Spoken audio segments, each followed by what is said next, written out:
আসলে আপনার পারিবারিক জীবনের সঙ্গে যে সারা জীবন বসবাস করছে, আমরা নিয়ত করেছি আপনাদের খানা প্রদান সহ তাদের স্ত্রীগণকে সদস্য করবো। সদস্য অনেক আছে মহিলাদের আলাদা প্যান্ডেল হয় আমাদের এখানে। আমরা নতুন করে সদস্যরা নিয়ত করে বুঝতে পারছেন কথাটা? সদস্যটা করার পর আপনারা আজকে থেকে প্রস্তুতি নিলে যে যে কর্ম করেন এটা তো আল্লাহর ইচ্ছা। আল্লাহু ইউদারিফু লিমান ইয়াশা। আল্লাহ বলেন আমি যাকে ইচ্ছা কি অপরাধ দান করি। হ্যাঁ, হুজুরের বেতন কত, খাওয়ার মান দেখেন ভালো, এটা কিন্তু আল্লাহ অফুরান্ত নিয়ামত, অফুরান্ত রিজিক আল্লাহ যাকে ইচ্ছে দান করে।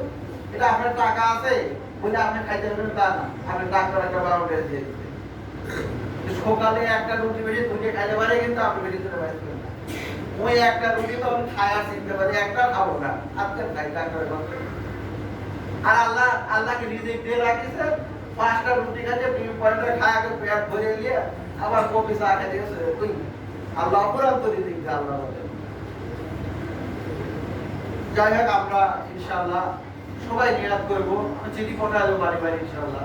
আজকে দিয়ে নিয়াত করবো আমরা যে কর্ম করি আল্লাহ যেন সেই কর্মে আমাদের কি বরকত দেয়, যেন আমরা আপনার সদস্য হিসাবে যে টাকা দেন আপনার ওয়াইফের সঙ্গে করে নিয়ে যাবেন, যতটুকু পারেন মাদ্রাসা দেনামুক্ত হবে। আপনাদের সামান্য 500,000 টাকা করে দিলে পরে ইনশাআল্লাহ অনেক টাকা হয়ে যায়। আপনার 500 টাকা আমি 500 টাকা দিলে কি হবে মাদ্রাসাটা? তো এটা না, কিন্তু আপনার এই 500 টাকা আমাদের মাদ্রাসাকে ইনশাআল্লাহ দেনামুক্ত করতে পারবে, তাই পারবে না? এজন্য সবাই ইনশাআল্লাহ নিয়াত করব আল্লাহ যেন আমাদের সবাইকে কবুল করে। সবাই বলে আল্লাহ আমিন। যারা নামাজ পড়েনি তারা